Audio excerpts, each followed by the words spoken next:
Assalamualaikum warahmatullahi wabarakatuh. Welcome back, brothers and sisters, to lecture 12 in part 2.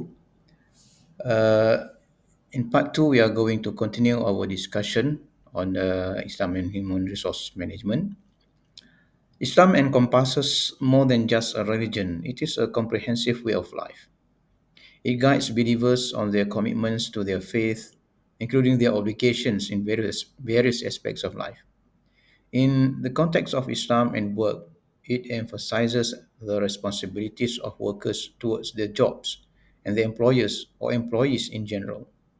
The level of dedication to one's religion is reflected in the commitment to one's work. Therefore, according to Islamic teachings, by diligently fulfilling the agreed upon terms of employment, the employee not only justifies their earnings and sustenance, but also serves as an exemplar for both believers and non believers. According to Sharif, there are significant Islamic values such as nobility, patience, self discipline, maintaining a good appearance, abstinence, determination, sincerity, truthfulness, servitude, and trust. These values have the potential to profoundly impact both management practices and employee productivity. Islamic values related to work.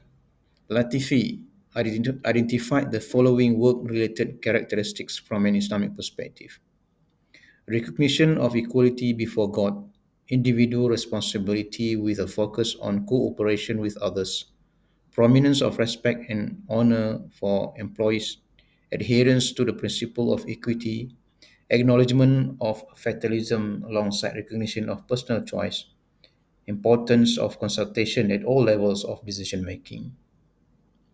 To align HR planning with Islamic culture, it is essential to avoid the manipulative practices common in the modern business world. Success in both the worldly and spiritual realms can be achieved by following the will of Allah and the teachings of Prophet Muhammad sallallahu alaihi wasallam. The following areas discussed from an Islamic perspective need to be considered for an effective HRM system. Islamic management, leadership, and ethics. Jabnun asserts in his book Islam and Management that Islamic evolution has made significant and crucial contributions to various aspects of human life. In the context of management and leadership, he outlines several traits that Muslim leaders should embody to gain the loyalty of good followers. Inspired by the essential role of leadership in management, Kasul develops and creates training modules for leadership skills from an Islamic perspective. In Islamic Management for Excellence, Revitalizing People for the Future, Al-Habshi et al. Emphasized the importance of a stable family institution. Ahmad discusses the significance of Islamic ethics in business and management in his book Ethics in Business and Management, Islamic and Mainstream Approaches. Muhammad Zafrullah Khan explores human rights in the context of Islam in his book Islam and Human Rights. Chowdhury presents Islam as a comprehensive way of life for its followers, encompassing spiritual and ethical reconstruction of individuals, societies, and the world order within a socio-economic framework. Metwali highlights the desire of many Muslim countries to embrace Islamic laws and teachings in shaping their way of life, including economic behavior as discussed in Economic Consequences of Applying Islamic Principles in Muslim Societies. Taib elucidates the ethical values to be upheld in the workplace and examines how different Islamic countries manage their employees in Islamic revival in Asia and human resource management. The conceptual paper Corporate Governance in Islamic Perspective by Chowdhury and Haq aims to discuss the Islamic perspective of corporate governance as a special case of a broader decision making theory grounded in Islamic socio scientific epistemology. The paper compares the outcomes of its conceptual framework and corporate governance with mainstream literature's approach to the subject. In their article, Islamic Work Ethic, a critical review, Ali and Waihan provide a comprehensive analysis of the Islamic work ethics, highlighting its economic, moral, and social dimensions. Fontaine presents an Islamic values infused problem solving model in problem solving and Islamic management approach.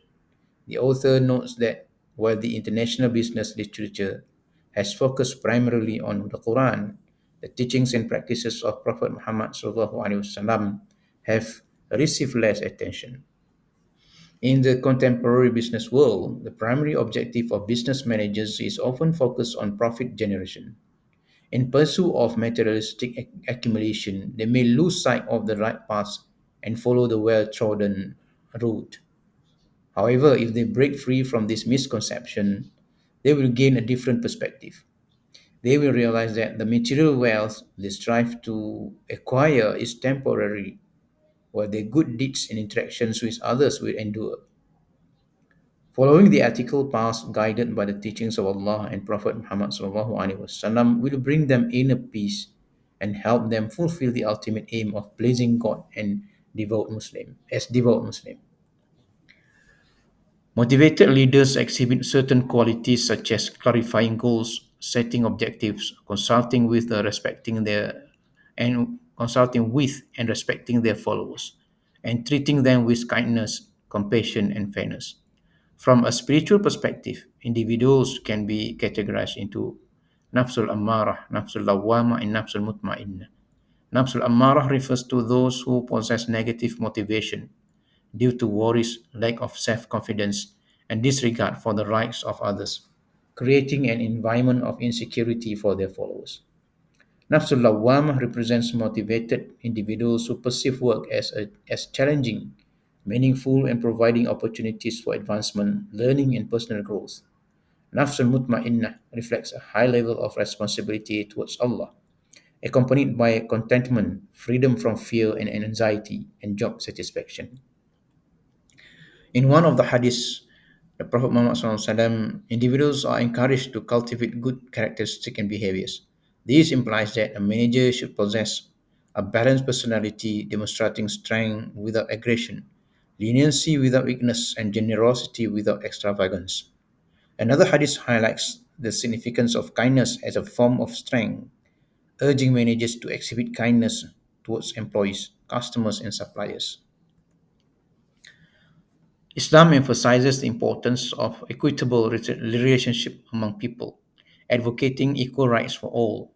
Leaders are encouraged to seek advice and input from their followers in decision-making processes, fostering a consultative approach and a decentralized power structure. Traits such as self-discipline, trustworthiness, honesty, respect, determination, and loyalty should inspire managers to place trust in their subordinates' judgment and integrity, fostering a participative management style.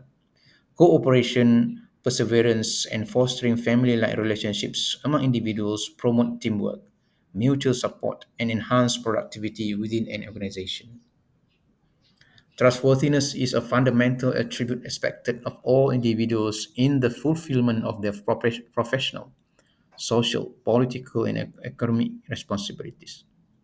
The Quran emphasizes the importance of the trust, stating, meaning, Allah does command you to render back your trust to those to whom they are due, and when ye judge between a man and man, that ye judge with justice. In a hadith, the Prophet ﷺ highlights the significance of trust in public administration, stating that any ruler who has been entrusted with the affairs of a group of Muslims and dies as a dishonest ruler will be forbidden from attaining paradise. Treating people equally is an essential principle of fairness and justice that modern cooperation strive to achieve. Islam places great emphasis on justice among human beings. A verse in the Quran states, Allah commands justice, the doing of good and liberality to kith and kin. He forbids all shameful deeds, injustice, and rebellion. He instructs you that ye may receive admonition. Another verse highlights the promise of forgiveness and great rewards for those who believe and engage in righteous deeds. Therefore, managers should assess employees without bias, as employees expect justice from the employers. Thank you very much for your attention. This is the end of part two. Inshallah, we will continue in part three of our discussion. Assalamualaikum warahmatullahi wabarakatuh.